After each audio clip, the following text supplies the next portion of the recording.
consensus with most basketball purists is that Michael Jordan is the GOAT, but not according to Joel EmBiid. He said last week that Wilt Chamberlain is, in fact, the greatest. EmBiid added, quote, "He's got all the records and no one is ever going to beat them. I don't see anyone ever getting 100 points in a game." Well, that didn't sit well with MJ's former teammate, Dennis Rodman, who responded to TMZ. Take a listen. Joel EmBiid said Michael Jordan is not the GOAT, okay? Yeah. He says it's Wilt Chamberlain. What's your thoughts on that? Is he tripping? Has he got a point? Joel EmBiid, you're doing a great job for your little island or country where you're from, man. Shut the up. Go do your job and do Philly proud. That's the one thing they need is a championship. He's dead wrong on this one? Right, he's wrong. All right, man. You think he could ever be one of the greats? I doubt that. Okay, Shannon, whose side are you on here? Rodman's or EmBiid's? Joel EmBiid. What? Joel EmBiid. No. Have you lost your mind? No, Skip. I mean, everybody sees. Do you need another vacation? No, think about this. When we talk about offensive numbers, we always talk about, well, we got to set Wilt to the side. Okay, yeah. We can't ever say, because think about this. James Harden just went on this miraculous streak, 32 games of 30 points or more. He need to go the rest of this season and 10 games in the next season just to equal Wilt. Skip, stop playing. You need to. Wilt is so dominant that what he did is that we like, well, it wasn't fair because the competition. It was different times. Wilt averaged for a career 30 points and 23 rebounds. Let that sink in for a second. I want people to hear me again. I'm going to say it again slowly this time. Wilt averaged for a career 30 points and 23 rebounds over a 14-year career. His first 11 seasons, he averaged at least 20 rebounds. And Skip, the last 3 seasons that he played in, he averaged 18.2 rebounds, 19.2 rebounds, and 18.6. How many finals he play in? Just asking. I'm just asking. He got 2 titles. Oh, out of how many? Oh, I'm glad you 6. He played. Oh, I'm glad you mentioned. mentioned. He was 2 and 4 in finals. Here's the thing. Huh. Interesting. People don't even know this. Wilt lost 4. This many, Jenny. 4.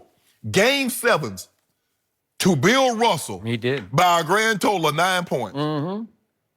Bill Russell was playing with average 7 Hall of Famers. One year he had 11 on a 12-man roster. Is that pretty good? And Bill Russell took him to school every time. I watched him. Bill Russell beat him 7 of 8 playoff series, beat Wilt Chamberlain. And Bill Russell stood all of 6 feet 9 inches tall, which is LeBron's height. Wilt 7 feet 1. How about Big Dipper. I want to know is this domination. For his career against Bill Russell, Wilt Chamberlain averaged 26 points and 28 rebounds. And once had a 62-38 and once had a 50-35 ball game. But that's domination. What NBA player says, I want a guy to dominate me like that, getting 26 points and 28 rebounds? Skip. And plus, also, Joel EmBiid is a what? A big guy. What's Wilt?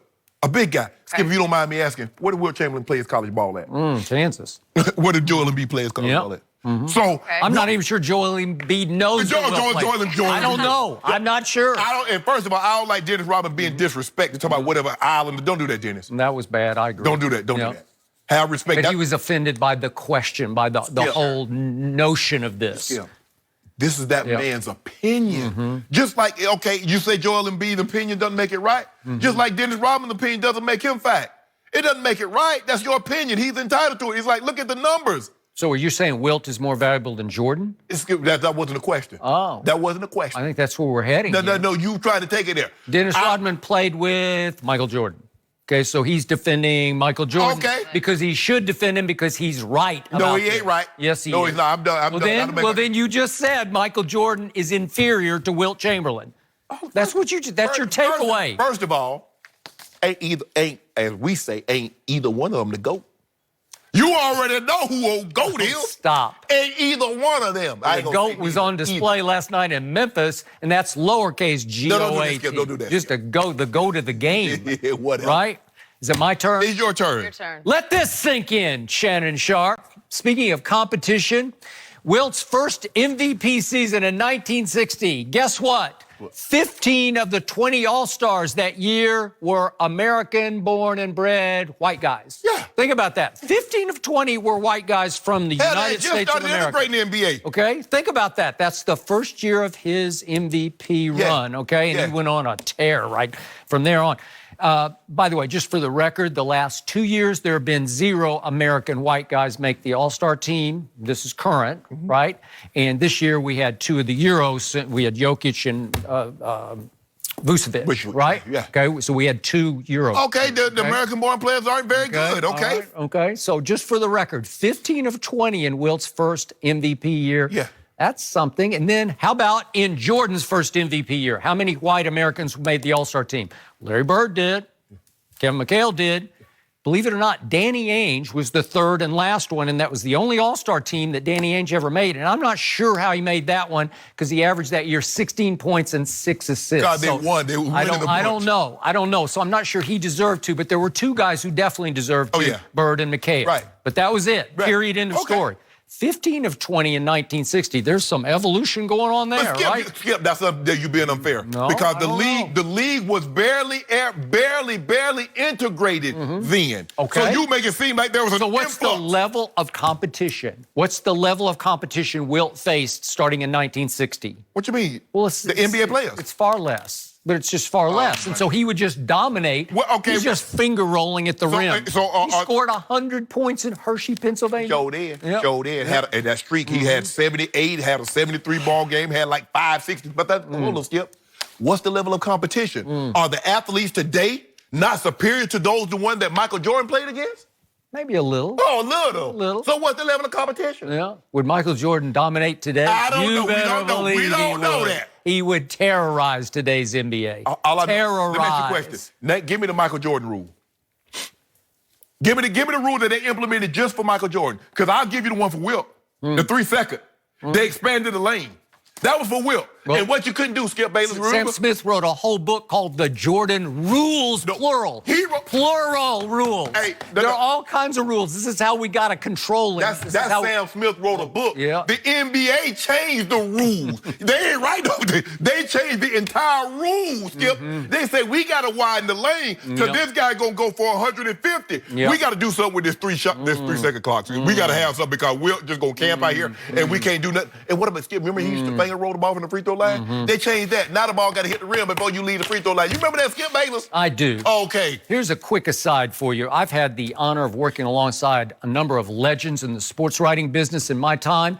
And if I can hark back to my early days at the Los Angeles Times, I had the honor of working beside a man you will never have heard of, but a lot of people around the NBA know him because he was a legend, named George Casita. Bob Ryan called him the greatest NBA writer ever. Ever. George Casita. Look his name up. Look up his obituary if you want to read about what he did. He covered Wilt in Philadelphia for 2 newspapers there, and I had the pleasure of hearing lots of Wilt stories from George Casita, the ultimate authority. He told me a lot of funny stories about how Wilt was all about stats and not about the final score of the game. That as soon as every game ended, he's looking along press row, give me the stat sheet, give me the stat sheet. The guys do that on the sideline now. Wilt lived for stats. He did not live for dubs, as you call them, or W's, because that's not what he was in the business of doing. He was in the business of dominating the stat sheet, not the scoreboard.